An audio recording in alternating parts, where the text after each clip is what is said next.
Returning to a series I started 20 episodes ago is Medieval 2. This time I have the sense to not try and cover the entire game in one video. Unlike the first game, I never got to play a demo before trying the real thing. A PS1 game I got, maybe for a birthday or maybe just a random gift, I can't remember, came with a demo disc that had a trailer for this game, but that was all before my grandmother bought this one after enjoying the first. Unlike most of her other PS1 games from that time, it didn't survive into the present day. This copy I got second hand for almost nothing back in 2012 or 2013, 6 or 7 years before I even got the first game again, but I only played her out halfway through for a day and didn't touch it again until for this video. This game is generally seen as a step down from the original, but how big a step depends on the person, so we'll see what I think by the end of the 2 videos this game will take to cover. We start with a quick recap of the final battle from the first game, seeing Sir Daniel Fortescue kill Zarok and return to his crypt to die again. But we don't see him in the Hall of Heroes, so who knows if the good ending is canon. After that, time passes and Gallowmere no longer exists. It's now 500 years later and in London.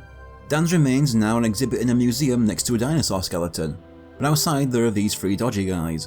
The leader has a spell book and uses it to transform himself into a powerful sorcerer, animating statues, giving himself a terrible sunburn, and once again reanimating the dead. That includes the museum exhibits. On starting a new game, we begin with the first level, the museum. Of course, with the spell reaching the museum, this includes Dan as well. A ghost appears in front of him. This is Winston Chapelmount, the ghost of a child who died at 12 years old. He doesn't get to be revived like the others. He tells Dan to find a weapon and points out that if I see his trail, I can talk to him for hints. So he replaces the gargoyle heads. Like in the first game, without a weapon you can have Dan take his arm off and beat people with it or throw it like a boomerang, but it's not very damaging. But I don't need to bother with it, as across the corridor from Dan's exhibit is a statue in a glass case I can break open and regain the small sword from. Back in the corridor are these green hands wandering around. We'll deal with those later. Down the end of the corridor, the next room has the return of the basic zombie enemies. As I kill one and grab the museum key, you can see that the Chalice of Souls return, as it fills up by 3% in the corner of the screen. Killing the rest brings the chalice up to 11% before I go through the door into the next room. Skeletons in armour are animated and break out of their casings. They swing their big swords but are kind of slow, and killing the 2 of them brings the chalice up to 27%. I go up the stairs and break into the case my first long-range weapon, a pistol. Many weapons from the first game don't return and are replaced with weapons more fitting to the period, so say goodbye to the likes of the longbow and the throwing daggers. One gameplay improvement is that you can now have 2 weapons equipped at once and switch between them by pressing L1 and square, a good way to cut down on constantly entering the weapon menu. Going through the door here takes me back to the previous room but at a higher level. To the left is a chest that lets me get back the copper shield. It works the same, and this time I start with the daring dash instead of having to unlock it. Further left is the door the museum key is for, but first I move left some more to grab some money, then I go through the door. Winston tells me about climbing and I climb down to see the dinosaur skeleton smash a hole in the wall, letting in some little pterodactyl skeletons. These don't try to fight me, but I still gun them down anyway to bring the chalice to 39%. The dinosaur roars loud enough to knock over a statue, so I climb it to a higher level. I grab the money and go through the door to meet knights with huge cannons. They can either shoot them or try to smash my head in with them. They do quite a bit of damage, so fighting from a distance is probably the best choice. Chalice is at 47% before I go through the next door. Winston introduces me to the Spiv. Replacing the merchant gargoyles from the first game, he's the guy I can pay to refill my ammo. Nearby are 3 more pterodactyls to kill, getting me to 59%. Down the stairs is a very bouncy cannon and 2 doors to the left and right. I go left first into the garden. The chalice is hanging out here, but obviously I can't grab it yet. After killing the 2 zombies here, more rise up from the ground and I kill them too. 75%. In the back there's a chest containing a cannonball before I take out one last zombie and go back. I put the cannonball in the cannon and then take the right door. I grab the torch in here and take out the 3 enemies to completely fill the chalice. I run back and grab it, then use a torch to light the cannon and blow open the path forward.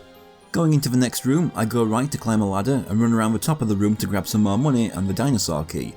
This room has a few more exhibits to look at, including Zarek's head mounted on the wall. I use the key and go through the newly unlocked door. The dinosaur smashes through the wall again and lets in more pterodactyls. They actually end up posing a threat this time when they surround me and keep cutting off all my attacks with their own. After they're dead, the door opens, but first I jump through the hole in the wall to collect the bits of money laying around on the floor here. Then I go through the door. That was a good start to the game, but I just feel a museum lacks the atmosphere of the graveyard if we're comparing first levels. This level has a part 2 dedicated to a boss, Tyrannosaurus Rex. Winston shows up to give me the chance to save and I definitely take it. We're still in the era of being able to save, but chances to save weren't always very forgiving. He also says that after I deal with the dinosaur, he'll take Dan to meet his boss. I go up the stairs and through the door. Wreckage collapses in front of it to keep me from escaping and the dinosaur forms in front of me. First thing I do is run into another nearby door and up the stairs. I stock up on some pistol ammo from the spiv and leave through the nearest door to end up on the upper level of the boss arena. I find a spot to heal, but the boss breathes fire on me in the middle of it. Dick. It'll also ram into the walls to make debris fall near me. After a while its brain appears and starts glowing, calling in more dinosaur skeletons. I just ignore them and run up its tail to strike the brain and take away half of its health. I then just wait for it to do that again and strike the brain once more to take the rest of its health. It breaks apart and then rebuilds itself in a flying form. I head back to the upper levels to take it on. It will fly from hole to hole in the ceiling, breathing fire at me. After a few cycles it tries the brain thing again, giving me the chance to shoot it. Each shot takes 25 of its 400 HP and I manage to take half of its health again before it repeats the pattern. I just blow its brains out some more to finally take it down. It leaves behind my first health expanding life bottle and opens up the exit so I can leave. I next show up at the Professor's lab. I walk up to this Professor's desk to get introduced.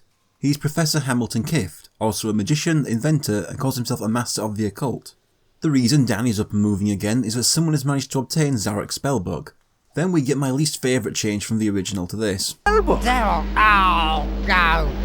Yeah, instead of Dan's words being impossible to understand without subtitles due to lacking a jaw, here it just sounds like a dude sticking his fingers in a mouth and pulling his cheeks apart while he speaks.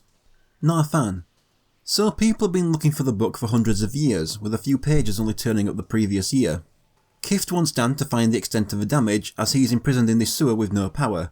From the desk next to him I hand over my chalice for a new weapon. This time he gets a new weapon to the series, the cane stick. This might actually be my least favourite melee weapon in the series, although I haven't played Resurrection yet. Just completely unremarkable. To select a stage I have to stand in front of the film projector. The next stage is Kensington, where the blast from the spell originated from. I have to look around, collect magic, and work out who's behind it. I walk forward to find some corpses in the roads. As I approach them, some ghost dude with the staff shows up and zaps into life. I get killing them, but they don't add to the chalice. Only when all four are dead can I hit the necromancer. Killing him adds 18% to the chalice. Keeping to the left as I go down the road, I climb a ladder onto some train tracks. Running down it I pass a bell and the spiv, more on that later. At the end I drop down and climb another to reach the roof of the museum, where Winston tells me there's no going back. So I don't go that way yet. I drop down to the front of the museum and deal with another necromancer to bring the chalice to 36%. To the left is a locked door requiring the depot key. To the right of the museum I go through a tunnel into a new area. Right away I kill a third necromancer for 55% of the chalice filled. Around the corner I hit a switch to lower a platform and then ride it back up to enter this building. I drop down and pull this crate to let me climb up to another section. I also grab the money hidden in the corner. Climbing the crate gets me the depot key. As I leave, some normal zombies rise up, letting me get the chalice to 63%. I take the other path in here through another tunnel back to the main area opposite the start point. 3 more zombies get me up to 71%. This time I take the right path from the start to find a locked door needing the townhouse key. I return to the door to the depot where 3 more zombies rise to get that chalice to 78%. I then unlock the door and keep going. To the left, more zombies rise and the smart bomb in skull chests return, taking them all out. 86%. I climb up the nearby ladder and go inside the building to find the townhouse key, freeing these Anubis from their coffins. These can be pains. They'll lunge at you up close, fire laser beams from a distance and will just sometimes become intangible so I can't hit them. But while taking them out, I manage to fill up the chalice. I pull a nearby crate to allow myself to leave. At this point I just ignore all enemies as I run to the townhouse to unlock it. Winston tells me that this is the house where the spell was cast and tells me to look around for clues and then go back to the museum. I go upstairs where behind a pile of boxes I find a pocket watch in a chest. This is my clue and now I can leave. But first the chalice. Remember that bell by the train tracks? I strike it to make it ring and call the train, which is carrying the chalice, letting me grab it. Now I return to the museum roof, which flies open. Out comes our main villain's henchmen, Dogman and Manda. Guess which is which. They think their master will be pleased, but they also couldn't enter the tomb here, so they plan to return. A flying machine drops by to pick them up and flies off, but now I can enter the second part of the stage, Kensington, the tomb. Remember the last room of the museum before the boss? The hole the dinosaur made in the wall? This is the room I landed in, and I immediately miss my jump and lose a life bottle. The fall sets off 4 Anubis who managed to kill me. Good thing I was given the chance to save as I entered. I land the jump next time but run off the edge, avoiding hurting myself. I ignore the Anubis this time and just get climbing up the ladders instead. I grab the 2 money bags and stand out of reach of the Anubis and safely shoot them all to death. Killing them all opens the door to the tomb. Dan takes control and gets the torch out, showing that I can light the unlit ones. Running down the corridor I find I can set an Anubis on fire to make them take constant damage. I run through the door into the next room where I light all the torches first. In here are 3 stacks of boxes, one alone, and stacks of 2 and 3 in front of some higher up sections. I first push the stack of 2 to the stack of 3 and then the lone one against them to climb up and grab the Tablet of Horus. Then I stack them on the other end to grab the Scroll of Sekhmet before I leave the room on the other side. This final room has 3 statues. In the one left of the entrance I place the Tablet of Horus to make it shine a light into the middle of the room. In the one right of the entrance I place a Scroll of Sekhmet for the same result. But I'm missing an item for the third. In the previous room I forgot about the wall the lone crate was at, so I stack them all there so I can grab the Staff of Anubis. I place it on the statue opposite the entrance to the final room. A sarcophagus rises from the centre of the room to reveal an only slightly mummified woman. She falls out and Dan catches her, taking her with him as the level ends. That was another good one. I enjoyed the town part more than the museum though, and those Anubis guys are pricks. Back to the Professor's lab. I hand over the chalice to regain the hammer from the first game. Now that's more like it. I talk to the Professor properly to learn that Dan has managed to return power to this place. Then he pervs over the dead woman. Like, you know she's blue because she's dead, right? Dan explains what he saw at the museum through Mime and hands over the pocket watch. Kift says he'll look into it as he stares directly at the woman's ass. Once again, dead. One of those wraps is possibly just decayed away. He just tells Dan to go out and get more power for his machines. Next level available is the Freak Show. We get a good view of his circus and I talk to Winston, who tells me that the imps are going crazy without their ringmaster. To the left is some money and to the right is a spot to heal. I cross the bridge and get attacked by bearded women who smack me with their guts. They can also belly slam the floor to create shockwaves. Killing the 4 here brings me to 7% for the chalice. There's gonna be a lot of enemies to kill here. I cross 2 more bridges, grab all the money here and kill more bearded ladies to reach 12%.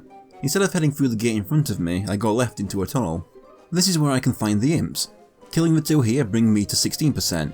Out the other end is my second life bottle and a lot of money. I immediately lose a life bottle's worth of health, failing to jump in time and drowning myself.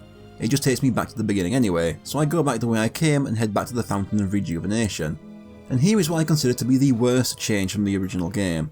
In the first, Fountains of Rejuvenation will refill once you leave the level, but in this game they stay permanently drained. I don't know why they did this other than to fuck the player over later in the game. I go through that gate which closes behind me for a magician to appear and make a giant ghost dragon start moving around the place. Like the Necromancer last level, I have to wait for this guy to blink into a hammerable state, then spend a bit dodging his dragon. 2 cycles of this kills him, 19%. This opens the door going forward. More bearded ladies and imps. Imps are good at stun locking, so it's best to charge up the hammer shockwave attack while running from them. I also hammer the strong man to make it drop money just in time for some imps to get caught in the shockwaves. 34% by the time I'm done with them. Then setting off a smart bomb gets one in the far distance, then another bearded lady bringing me to 38%. Moving on, I find a pair of statues with holes for elephant keys. I enter the tent past them, which is filled with bearded ladies and another dragon guy, followed by a lot of imps. By the time I'm done, I'm at 58%. Killing them all also opens a door on the other side. Here I use a trampoline to reach an even higher level. Going to the left, Winston tells me that the imps are using the Freak Show to build an army of giant elephant bots. Alright. I keep going left until I reach another building. Killing all the enemies around here brings me up to 76%. Then the few around the corner get me to 87%. I return to where I spoke to Winston and bounce across these trampolines over the water, first for some more money. Luckily, falling in doesn't take an entire life bottle. I bounce across to the other side, killing the imps also bouncing across to reach 94%. One more to kill gets me to 96% and I follow the path to a tunnel. Here I find the first elephant bot. Stamping their feet will cause earthquakes and it will shoot lasers out of its trunk. These are fought very similarly to the mecha imps from Scarecrow Fields in the first game. Run between the legs and keep shooting the unprotected imp in the back. It's 15 damage a shot with the pistol, so it takes a good amount of shots to kill. This both fills up the chalice for me and gets me Elephant Key 1. I go back the way I came and drop down by that building I killed a load of imps by, continuing down the road into another tunnel that takes me to another elephant bot. It finds the same, so let's skip to me killing it and grabbing Elephant Key 2. On the way back, I finally enter that building containing an unfinished elephant bot. I heal up, bounce up the trampoline and find the chalice. I go back to the trampolines and bounce over close to this large tent. It's closed, but the slots for the elephant keys are in front of it, which will open it. Inside the tent there's another elephant bot walking around, but this is the only one allowed a protective casing around the driver. Around the tent are these levers. I just need to stand by them and wait for the robot to walk by and time it so I drop a weight on top of the casing. An important detail is that once you hit it with a certain lever, that one cannot be used again, you'll have to run to a different one. Don't do it too early or you'll miss and the robot will turn around and walk the other way. This ends up a problem when there's just one level left and I'm waiting ages for it to loop back around. I lose a lot of health and my entire shield from taking laser shots while waiting for it. It's not until my 4th try with the last lever that it finally hits and destroys the elephant bot. This opens the level exit. I heal outside the tent and take it, returning to the professor's lab. The chalice gets me the crossbow, better than the pistol since it fires quicker, but other than that it's basically the same as it was in the first game. Kith's been doing some research into the pocket watch I gave him and has figured out that the cause of all this is Lord Palethorn, a former member of the Magic Circle who got kicked out for messing with black magic. By this point the spell is affecting the entirety of London, raising all of its dead and setting off other demons. Also, the Blue Woman is called Kia, the 91st consort of Ramses, who was mummified and buried alive when he died. This was over 100 years before the events of the first game, and around 20 years before Dan died fighting Zarek's army. She doesn't have much to say other than being very thankful for being freed. Time for the next level, Greenwich Observatory. Winston says he heard something weird going on there, which is a good enough excuse to send Dan over. First thing I do is kill a single zombie, then taking a few steps further, a bird comes by and swipes Dan's head, but his body can still move. The head is taken to the bird's nest. Winston tells me I can swap between head and body with L1 and triangle, and when I reach my head again, those 2 buttons will make me put it back on. Swapping to the head right now is pointless though, since I can't move.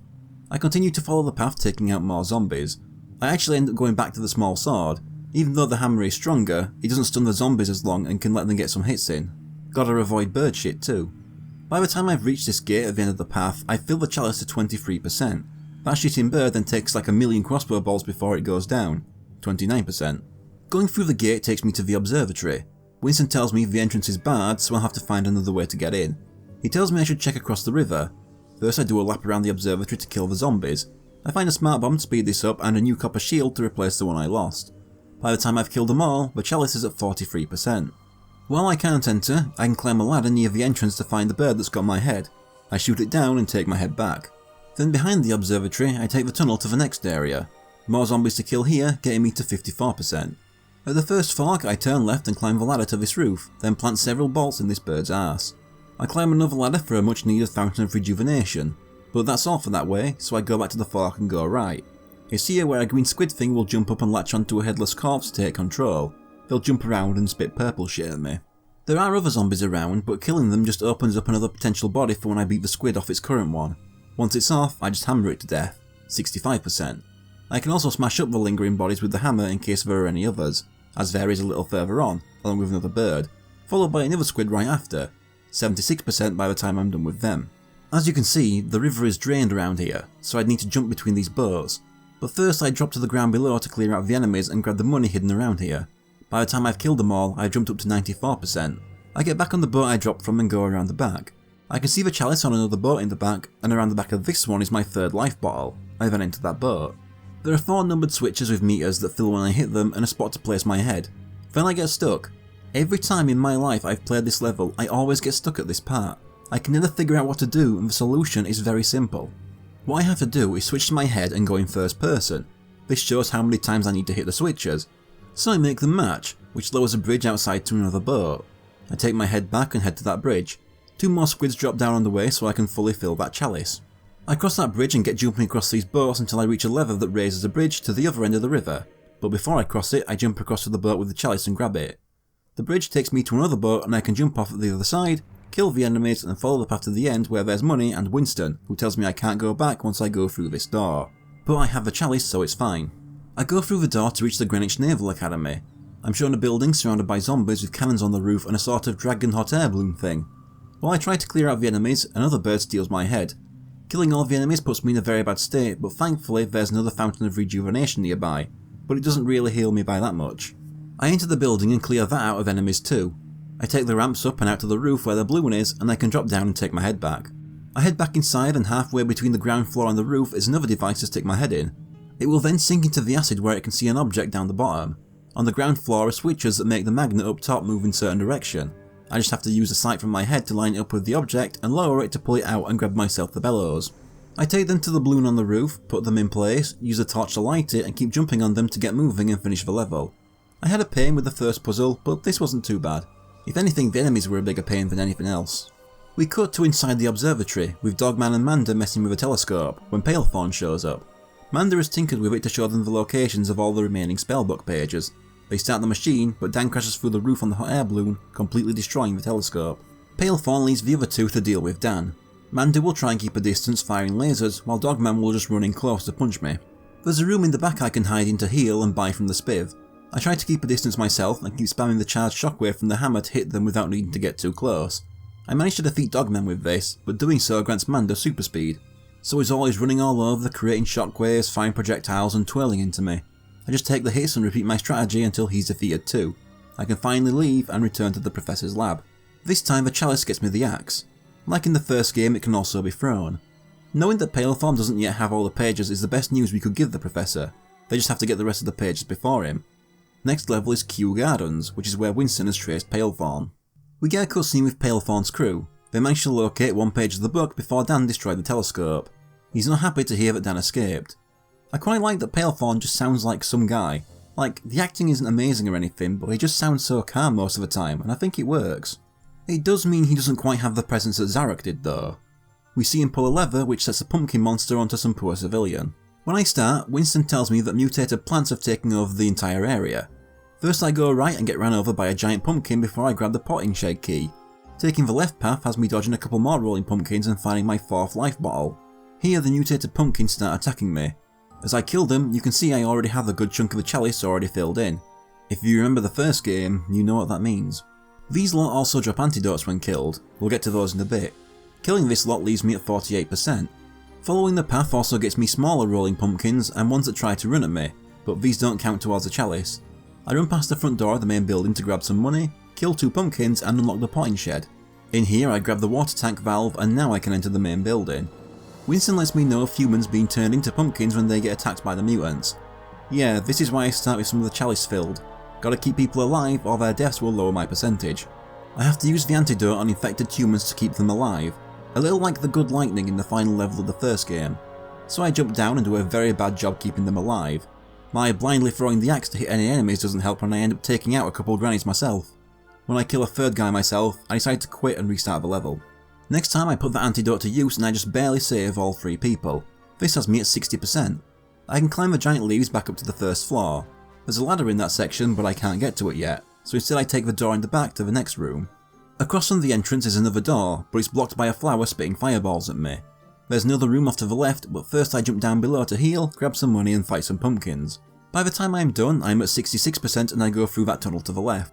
There are more innocents to save here and more pumpkins to keep them safe from. The main reason it can be a pain is because the 2 are on opposite ends of the room and they always tend to have at least 2 crowding around them ready to reinfect them the second you cure them.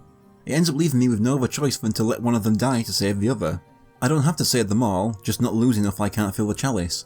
Although even that becomes a pain because the survivor now has 4 or 5 crowding around her. By the time I'm done, I'm at 72%. I think 6% was lost to that dude dying. I climb this tree until I can jump off at a higher level, but go for some money, miss and lose an entire life bottle. Next time I get the money and climb even higher to find the chalice is at the top of this tree. I jump off onto the top section of the room to find more spitting plants and go through the door. This puts me on the outside of the building. I just have to climb and jump until I reach the roof, where there's even more money to grab. On the other end is a huge stationary pumpkin that starts moving when I get close for some cheap hits. I go through the door it unblocked. In here there's a spot to place the water tank valve. It sets the sprinklers off, which makes all the spitting plants in the first room open up to create platforms, but not in any later rooms. So I return to that room and use the plants to reach the ladders that take me up to the highest part of the room where I can grab the pond room valve. The water also made a couple more pumpkins come to life, getting me to 76%. The pond room is the one with the giant tree. I climb it and near the plants is a spot to place that valve, opening the plants in this room and the previous room. Climbing them gets me the hothouse valve. Jumping across the plant in the previous room takes me to a door to another room. Once again I have to fight the pumpkins while keeping people alive. This time I kill them all without anyone dying, getting me to 86%. This room is the hothouse, so I can place that valve. I can climb the plants in here to the next room, but there's also another door to the side of the entrance that I take first. It's the room from the cutscene where we see Paleform get that guy killed. In here I can grab my 5th life bottle. Now I can take that other exit. The next room has a chest that lets me regain the silver shield. This is the higher section of that last room I was in, where Paleform and Mando were talking. First I have to dodge a load of bouncing pumpkins, then the actual walking ones get involved. At least there's a fountain I can use during this, although it doesn't help much when a boulder pumpkin rolls on me while I'm healing. During this I manage to 100% fill up the chalice. After a long fight, one of the giant ones rolls into the exit and breaks it open so I can leave.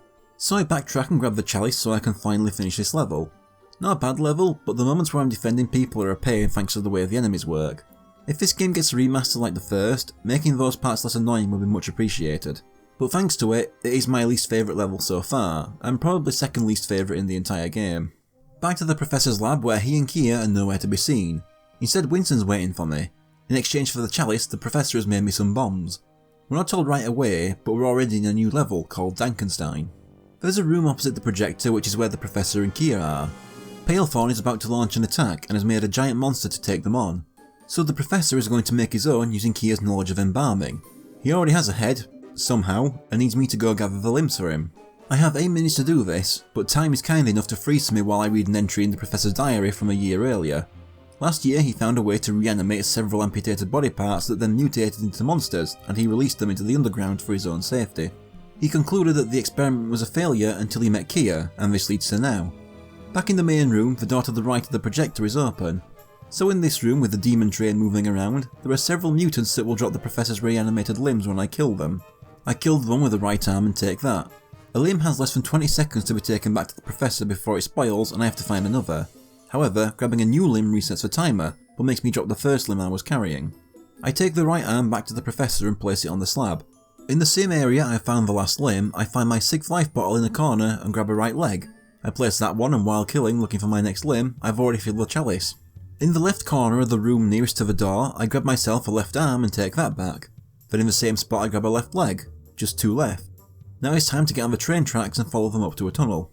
I follow the tracks some more back into the lab, but when I stop to fix the camera, I lose a lot of time from a train knocking me off the tracks and taking a life bottle. Fall damage is another new thing by the way, not in the first. I get back up and jump across some platforms in the walls to find some more money and the chalice. Back near the tracks there's some spidery mutant that when killed drops a torso. Fun fact, as a child it was this level that taught me the word torso. With that I have just over 3 minutes to get the last part. The last mutant is on a cart along the train tracks. I kill it and take the bum. Why was he reanimating severed arses? Is this why he was also checking out Kia's? What the fuck is this guy's deal? Whatever, it's placed and the body is complete. The Professor starts taking the head towards it, but drops it, breaking open the case and ruining it. But he has another idea and just sticks Dan's head on top. I liked that. After the pain Kew Gardens was, it was nice for a slightly more brainless level, but now we have Iron Slugger. So it turns out that Palethorn was just challenging us to a boxing match.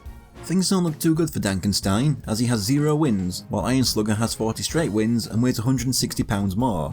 That and he's clearly a machine while I'm just some recycled flesh. A round is 45 seconds long and my 4 buttons are now left and right jabs and hooks. Thing is, Iron Slugger doesn't get stunned like I do, and he has longer arms than me. I can block, but that only does me so much when he punches my left arm off. And my right leg, which slows my movement. Taking both my arms only leaves me able to hit with my head. Between rounds I have 20 seconds to chase imps to get my limbs back and recover a bit of health. I'm not even allowed to get all 3 back as I'm still missing a leg. I don't last much longer as he smashes everything else off me and finishes me off by knocking my head off. The cutscene has Palethorn intending to take Kia as a prize. None of these people have acknowledged she's dead, have they? Second time I get it, but my main strategy was just to hold the shoulder button and spam uppercuts, hoping to stun lock him. I end the first round having done more damage and having lost less limbs, so I start the second round with more health. It gives me a good beating at the start, but I managed to knock off his left arm to make things a little easier. Once you take out a single arm, he becomes a lot more manageable and I take out the left leg too. I get 2 of the 3 limbs I lost back again between rounds and knock his other arm off to learn he has a rapid headbutt of his own, leaving us with just a single limb, hopping around and swinging our heads at each other. At this point I just hobble away and wait the round out until I can get 2 limbs back and get a proper advantage for the 4th round. He starts by headbutting my left leg off, but then I punch his off too. Then I lose an arm but trap him in the corner, punching those little bits out of him until his head goes flying off and lands at Palethorn's feet. He rants for a bit and just walks off. It can be a bit tricky at first, but it was a neat diversion, and if you don't like it, at least you only have to do it this one time. Back in the lab, I hand over my chalice to have my small sword permanently upgraded to the broadsword. Like in the first game, it's enchanted but limited and I need to pay to have the enchantment topped up. The Professor is picking up 2 psychic disturbances, one in Whitechapel and an even stronger one elsewhere. Kia says she wants to check out one of them, but Dan thinks it's too dangerous. Kia's already spent 600 years in a tomb and doesn't want to spend all her time out of it still stuck underground. So Kia will go to Whitechapel while Dan checks out the other. Being Iron Slugger will also allow me to enter Dan Hand mode, where I can place Dan's head on these green hands that have been all over the place all game, which will allow me to find new areas in old levels. And those new areas are what I'll be leaving this episode on. I was going to cover the next level in this video, but I wanted to equalise both parts of this game. If I covered the next one in this video, part 1 would be about 2/3 to 3/4 of the game. Right at the beginning of the museum, in the first corridor, is a small hole to send Dan Hand into. In here there's a load of boxes to jump across to reach a lot of money. At the end is another room with more boxes and pipes where I can find another fountain of rejuvenation to drain, along with even more money. After grabbing it all, there's a hole that puts me back in the corridor. Next one can be found inside the tomb in the Kensington level, in the first room. Just 2 more lots of money and another fountain. Next are holes in certain tents in the Freak Show. Avoiding imps and bouncing up trampolines to free more chests of money. The other hole in a tent teleports me further into the level. In Greenwich Observatory, in the river, is a hole in one of the boats, jumping across craters in water to find 3 more money chests and another fountain. Another hole in the hothouse in Kew Gardens. It leads me to a maze where there are 4 other hands I need to rescue while dodging pumpkins. It's very simple, I just keep moving left and the maze is laid out in a way that I can cover it all easily just doing that. To save a hand, I just have it follow me and drop it off in a hole in the middle. Saving them all gets me 3 more money chests on top of the one I found while exploring this place. The last one is in Dankenstein. Below the entrance to the main room with the mutants is another hole. Another fountain and 2 more money chests. To be honest, I think they kind of wasted this idea. I like the idea of Dan Hand opening up more areas and old levels, but there's nothing interesting to find in them. Just more money and health, which shouldn't have been so limited in the first place. At least put one of the life bottles in one of these so the backtracking is worth it. But yeah, that's where I'm leaving it for this episode. Next episode we'll continue by checking out that disturbance the Professor found. Despite some annoyances, this game is still quite fun. I haven't yet reached the point that made me think fuck this game or anything, but we're just over halfway through, so we'll see if that changed by the end of the game next episode.